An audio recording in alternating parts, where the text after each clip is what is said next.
뉴스 신동 이 작가와 함께하는 비포장 뉴스 해학 뉴스 정면 승부. YTN 라디오 이동의 뉴스 정면 승부 4부 시작하겠습니다. 이번에는 청년 정치인들의 생각을 들여다보는 시간입니다. 830 정치 토크. 미래통합당 이준석 최고, 더불어민주당 이경 부대변인 나왔습니다. 어서 오십시오. 네, 안녕하세요. 예, 이준석 최고는 지금 달려오고 있네요. 예, 지각입니다. 좀 보기로 하고요. 예, 청년 정치가 필요하다. 또 여성 정치가가 필요하다. 이런 얘기를 많이 합니다. 선거 전에는. 그럼요. 많이 그렇죠? 합니다. 근데 공천하는 거 보면은 각 정당에서 청년이나 여성 정치인들 공천하는 비율은 좀 떨어지는 것 같아요. 조금 떨어지는 게 아니고 개인적으로 생각했을 때는 후보자로 예비 후보 등록은 좀 많은데 거기서 거쳐서 진짜 후보가 됐을 경우에는 많이 떨어지지 않나. 저는 개인적으로 그렇게 생각을 하고 있습니다. 그러니까 인구의 절반은 여성이고 또 인구의 상당수가 30대인데 지금 국회의원들 숫자 비율을 보면은 거의가 50대, 60대, 뭐 70대까지 포진을 많이 하고 있거든요. 젊은 정치인이 좀 필요한 거 아닌가. 그 당에서 조금 노력을 좀 더 해줬으면 좋겠다. 뭐 이런 생각도 들고. 같은 생각이죠. 예. 네. 우리 이경 부대변인은 언제부터 정치를 하기 시작했습니까? 정치를 언제 시작했냐라고 하면은 저는 좀 일찍 했는데 당에 이제 언제 들어왔냐라고 하면은 지금 상근부대변인 3년 차고요. 그 전에 대전시당에서 공보국장을 하고 있었고 그 전엔 언론에 있었습니다. 네. 이번에는 총선에 안 나갔습니까? 저 이번에 비례 출마했었죠. 네. 그래서 어떻게 됐습니까? 후보군에 제 이름이 없습니다. 네. 다음번에 도전 한번 해보시기 바랍니다. 예. 아, 그럼요. 예. 자, 미래통합당 이야기는, 이준석 최고 오면 그때 하기로 하고요. 일단 선거가 민주당의 압승으로 끝이 났습니다. 이런 선거 결과의 의미, 그리고 원인, 왜 이런 결과가 났다고 보십니까? 이게 질문지 없었는데 질문을 해주셔가지고요. 저 원래 질문지 없는 거 말합니다. 평소 때 생각하던 대로 말씀을 드릴게요. 우선 당내에서 비공개로는 좀 저희가 좀 더 압승할 거라는 얘기는 있었다고 그래요. 그런데 제가 참석하는 회의까지는 130석이 플러스 알파. 지역구 130석. 그럼요. 지역구 130석이 플러스 알파. 또 비례 같은 경우는 뭐 19석 정도 이렇게 생각을 했었는데요. 저는 개인적으로 지난 지선 때 너무 공포감을 느꼈었거든요. 너무 압승을 했잖아요, 민주당이. 그래서 이번 총선 때는 분명히 시민들은 국민들은 심판을 한번 해야 되는 시기가 온 게 아닌가라는 생각이 들었는데 이번에 여러 야당이 그동안 어떻게 정치를 했는지 또 이번 코로나 일각에서는 코로나가 민주당을 도왔다고 하는데 그거는 민주당이 잘했으니까 그렇게 결과가 나온 거니까요. 코로나가 도왔다는 건 얘기가 좀 안 맞는 것 같고요. 근데 이번에 이렇게 너무나도 국민들이 지지를 받는 게 온전히 다 민주당, 야, 니네 잘했다. 이거는 아닌 것 아닌 것 같아요. 당내에서도 그렇게 생각을 하는 것 같고요. 잘하라고, 더 잘하라고. 좀 그런 게 아닌가. 그래서 지금 모두 당내에서도 당선인들조차도 그렇게 축제 분위기는 아닌 것 같습니다. 제가 솔직히 옆에서 왜 저렇게 몸을 사리지? 할 정도로 많이 너무나도 저분이 저렇게 평소 때도 겸손했었나 할 정도로 많이 겸손한 모습을 보이고 계시죠. 당대표도 열린 우리 당들을 생각하자 계속해서 그런 이야기를 하고 계시니까. 네, 그렇죠. 그러면은 지금 이경 부대변인 말로 하면 정권 심판보다는 야당 심판이 이루어졌다 이렇게 봐도 되겠네요. 짧게 하면은 야당 심판이라고 말을 할 수 있는데 어떻게 국민의 마음을 여당 심판이 아니고 야당 심판이다 딱 잘라 얘기할 수가 있겠어요. 네, 그런데 아마 그거는 여야 할 것 없이 똑같이 채찍을 주신 건데 여당한테는 한 번 기회를 더 줄 테니까 니네 한번 더 잘해봐 이런 거고 야당한테는 심판까지는 아닌 것 같고요. 한번 또 너희들도 이번에 이렇게 우리가 표로 할 테니까 한번 더 잘해봐라 이런 의미가 아닐까 그렇게 생각을 합니다. 알겠습니다. 이준석 최고 나왔습니다. 예, 안녕하세요. 이준석입니다. 요즘에 바쁘네요. 동해번쩍 서해번쩍 하는 것 같아요. 원래 그냥 그 선거 끝나고 낙선자는 좀 쉬는 게 목적이거든요. 네, 그런데 계속 불려다니고 있습니다. 오늘 페이스북 활동도 굉장히 활발하게 하는 것 같은데, 요즘에 그 보수 유튜버들랑 이 사전 투표 조작건에 관해서 많은 논쟁이 있는 것 같아요. 저는 그래서 이게 논쟁거리가 되나 싶은 생각도 하고, 우리가 이제 이런 게릴라들과 싸우려면 차라리 한 전장에 다 모여라 해가지고 한 방으로 붙자 그래서 토론까지 했는데도 안 되네요. 무시하시면 안 돼요? 무시하기에는 지금 이제 저는 이번에 보수 진영이 많은 이제 국민들의 외면을 받은 이유 중에 하나가 이게 탄핵 이후에 너무 짠맛에 길들여져 있었어요. 짠맛이라는 게 뭡니까? 그러니까 이 자극적인 어떤 소식이라든지 아니면은 굉장히 좀 비약이 심한 이야기들 뭐 이런 것들 뭐 가짜 뉴스라고까지 제가 표현하지 않겠습니다만은 뭔가 나산 하나 빠져 있는데 뭔가 큰 결론을 도출하는 것들 이런 것들에 많이 노출돼 있어가지고 좀 저염식을 바꿔야겠다. 체제 개선이 필요하다 이런 생각합니다. 총선 패배 원인이 뭐 여러 가지 있겠습니다만 그중 하나가 미래통합당이 너무 보수 유튜버들만 바라본 게 아니냐 뭐 이런 지적도 있더라고요. 저는 그런 생각을 합니다. 이게 보수 유튜버라는 것이 굉장히 그 영향력이 큰 것 같아 보이기도 하지만은 가장 큰 채널이 제가 알기로는 130만 명 요 정도 구독자 수가 있는 걸로 알고 있어요. 그런데 인구 대비로 보면 5천만 명 중에 한 2% 3% 정도 됩니다.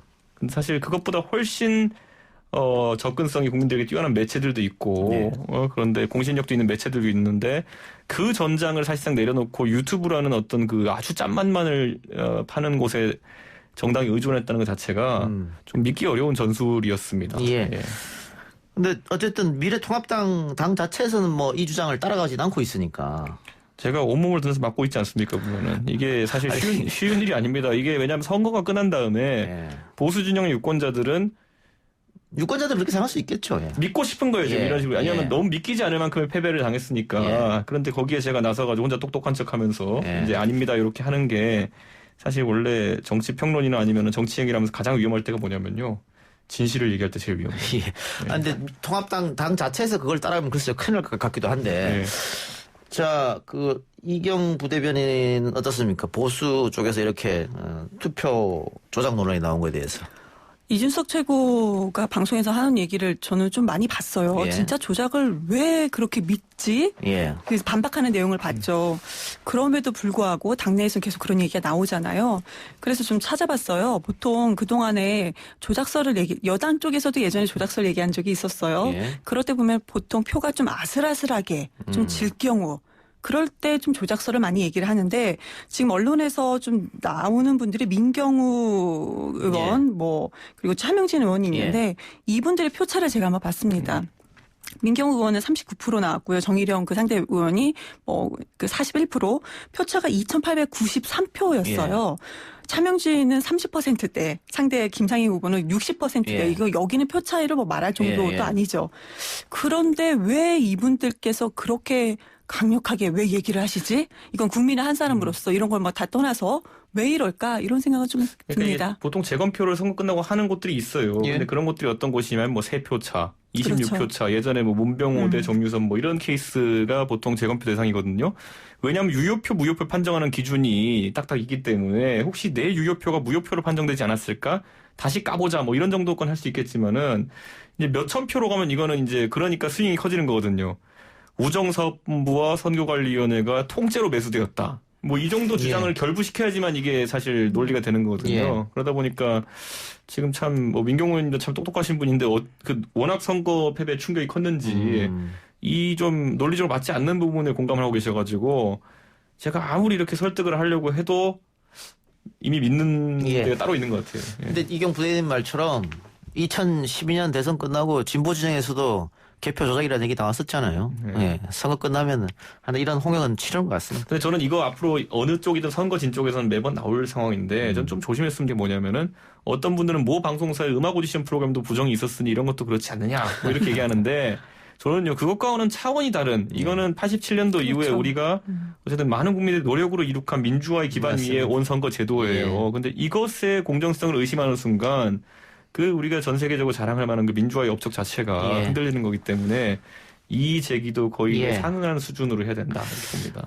저도 그래서 그런 주장하시는 분들한테 선거 때 한번 개표장을 한번 가보시라. 거기서 자기 눈으로 보면 이 조작은 불가능하구나 개표 조작이 느끼게 될 거라고 얘기를 하거든요. 그러니까 투표 용지가 조작되었다고 하는데 재개표를 하자 그래요. 재검표를 하자 그래요. 까면 똑같죠 조작됐으면. 그러니까 이게 뭔가 원인도 이해 못하지만은 그 해법도 좀 이해를 못하는 부분이 있어가지고. 알겠습니다. 자 총선 참패 이후로 미래통합당의 혼란은 여전한 것 같습니다. 지금 김종인 비대위가 의결되기는 했는데.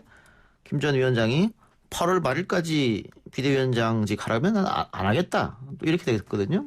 당이 어떻게 되는 겁니까? 앞으로? 지금 그거 회의하느라 늦게 왔어요. 네. 네. 그러니까 사실 전국위원회에서 임종인 비대위원장을 하기로는 의결이 됐는데 이제 그 임기를 정하는 과정에 있어가지고 좀 문제가 있어가지고 다시 한번 상임전국위를 소집하고 전국위원회를 소집해야 되는 상황에 이르렀는데 이게 이제 절차상으로 좀 어려운 부분도 있고 해가지고 좀 더 논의해보기로 지금 해놓은 상태인데 참 머리 아픕니다. 지금 이게 각 의원들의 이해관계 속에서 이제 각자 유리한 쪽으로 생각하는 거거든요. 예. 전당대회를 빨리 하는 것이 유리하다고 생각하는 분들은 그것 때문에 김종인 비대위에 반대하고. 당권 주자들은 아마 그렇게 생각하겠죠. 그렇죠. 그리고 김종인 비대위원장 내정자가 뭐 지금 있는 대선 주자들 갖고는 안 된다라는 취지로 이야기한 것 때문에 또 불만이 있는 대선 주자들은 그것 때문에 반대하고 뭐 여러 가지 좀 혼란스러운 상황이긴 합니다. 뭐 70년대 경제 뭐 이렇게 말했던 거? 그렇죠. 그런데 사실 저도 70년대생의 경제를 잘하는 전문가가 누군지는 잘 모르겠습니다. 예. 언론에서는 몇 명 올라오더라고요. 40대. 예. 자, 근데 어제 저 방송에서 홍문표 의원하고 인터뷰를 했는데 어제입니까? 그제입니까? 기억이 잘 안 나네. 엊그제? 예. 홍문표 의원은 일단은 김종인 비대위원장이 위원장직을 수락하고 예. 그리고 당원 당규를 바꾸면 되는 거 아니냐. 이동영 씨는 방송 섭외 들어오면은 우선 하는 건 다 그만두시고 저희 거에 4일치까지 보장해드리겠습니다. 한번 오세요? 저한테 묻지 마시고. 방송 그렇게 해보신 분이 그게 말이 돼요? 파일럿으로 한 4회까지 보장해드리겠습니다. 뭐 이런 거. 그래서 그런 결정을 하게 되면 또 이렇게 또 반발이 있을 거니까 과연 통합당 결정이 어떻게 될까. 저는 뭐 더 힘들어 봐야지 좀 이런 의사결정 구조가 신속해지지 않을까라는 생각을 하는 게 사실 비대위라는 걸로 보수 정당이 재미를 봤던 때가 사실 별로 없어요. 그러다 보니 그 학습 효과도 있는 것 같고요. 유일하게 재미를 봤던 비대위가 제가 했던 비대위, 그때 박근혜 비대위였던 그런 기억이 있는데 그때는 박근혜라는 아주 강력한 지도자에 의해서 이루어졌던 것이지 사실 비대위라는 게 취약한 지도체제인 건 맞습니다. 그렇지만 그렇다고 지금 대한민국 국민들한테 만약 여론조사를 돌려가지고 당권주자 이름 다 읊은 다음에 이분들 중에 누가 당대표 했으면 좋겠습니까? 그러면은 제 생각에는 아마 당대표가 되실 분은 모르겠다라는 분일 겁니다. 그러니까 저는 그 상황 속에서 전당대회를 서두르는 것도 저는 오류가 좀 발생할 수 있다 이렇게 봅니다. 알겠습니다. 근데 민주당도 과거에 좀 분란이 많이 있었지 않습니까? 문재인 당대표 시절에 뭐 회의만 하면은 싸움이 일어나고 분란이 일어나고 회의 도중에 뭐 최고위원이 뛰쳐나가고 뭐 노래 부르고 뭐 별별 일이 다 있었어요. 신전대회 그러고. 예. 그리고 나서 이제 분당을 겪었었는데 이번에 홍준표 전 대표가 이럴 거면 차라리 마음 맞는 사람끼리 당을 하자 이런 얘기를 했어요. 그게 왜냐하면 본인이 들어오긴 좀 어려워지는 상황이 생긴 거 아닌가 이렇게 판단하시는 것 같은데 저는 홍준표 대표가 이제 본인이 대구에서 당선된 것에 고무돼가지고 요즘 정치적 발언 많이 하시는데 저는 당연히 이제 당의 만류를 뿌리치고 나가셔가지고 무소속으로 복당하셔야 되는 위치다 보니까 여러 이제 조언스러운 약간 딴지를 걸고 있는데 저는 어차피 그거에 대해서는 느긋하게 생각하시면 될 것 같다. 홍준표 대표는 지금 본인이 대권 노리고 지금 이제 이번에 의원도 하신 거지 당권 노리고 하시거나 원내대표 노리고 하신 건 아니지 않느냐. 대선은 2년 뒤다 이 생각으로 좀 하셨으면 좋겠는데 좀 조급하신 게 아닌가 이런 생각합니다.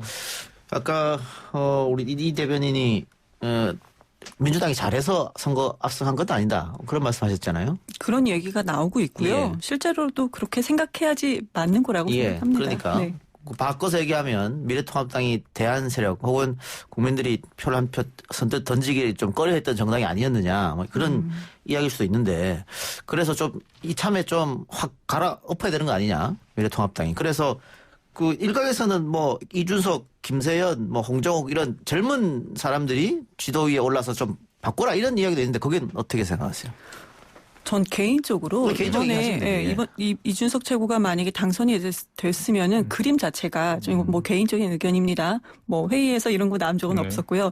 그림 자체가 미통당이 진짜로 뭐가 바뀌는 게 아닌가. 그냥 이미지상으로 그렇게 국민들께서 느끼실 것 같아요.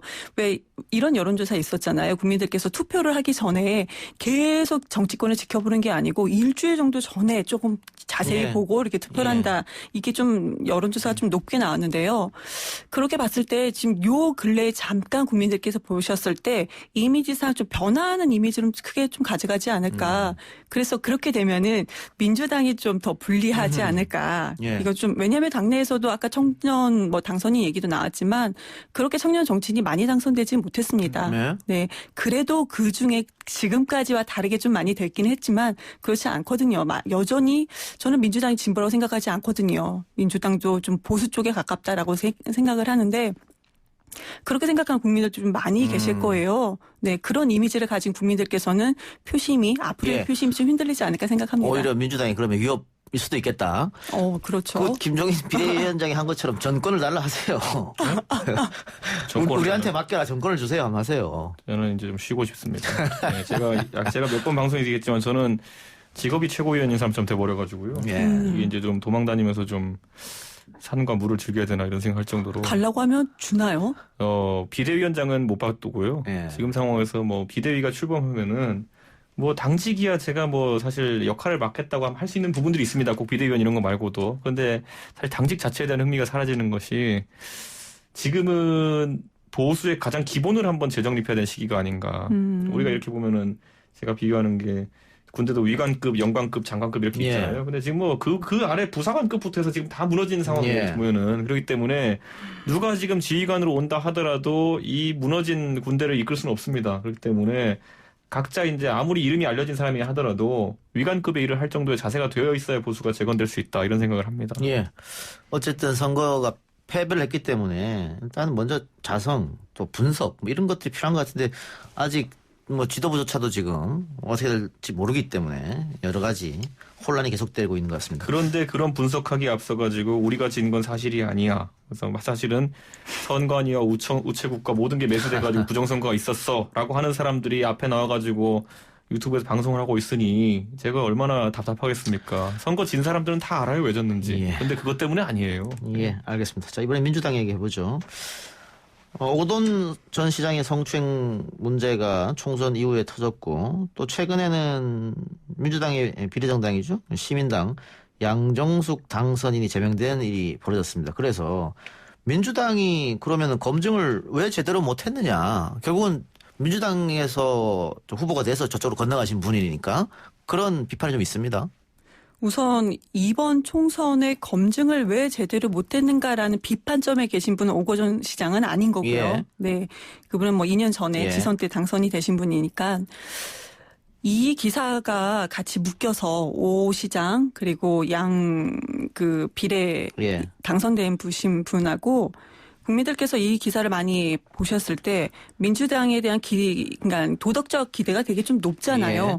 많이 실망을 하셨을 것 같아요. 저 또한 그거를 보고 정말 마음이 좀 많이 찹찹하더라고요. 그럼 국민께서는 어떻게 얼마나 좀 많이 찹찹하셨을까 이런 생각이 들어요. 그러면 제가 여기서 당 대변인 위치가 아니고 만약에 제 주변에서 이런 얘기를 누군가와 한다면 이런 얘기를 좀 하고 싶어요. 민주당 이번에 당선인이 지역구에서 163명이고요. 시민당에서 비례로 17명입니다. 그리고 지난 지선 2년 지선 때 17개 단체장 중에서 14곳이 민주당이었거든요.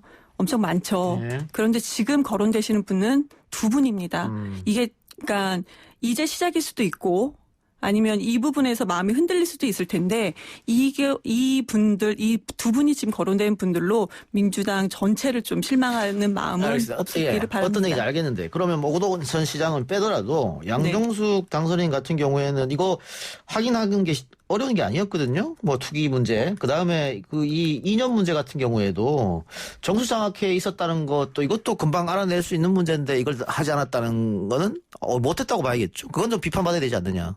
비판받을 부분이 있으면 비판을 받아야 되죠. 그리고 이걸 후보를 냈다는 부분도 비판을 받아야 되는데 저는 공간이 이거는 뭐 지역구도 비례도 지금 국회에 입성한 모든 당들의 공관위 과정, 검증 과정, 검증 시스템이 다 문제가 있다고 솔직히 생각을 합니다. 지금 현재로서는 후보자가 제출한 서류를 좀 기반으로 해서 검증을 하는 거고요. 그리고 언론에서 얼마나 좀 이게 나왔는지 검색을 해서 우리가 이렇게 알 수가 있는 건데요.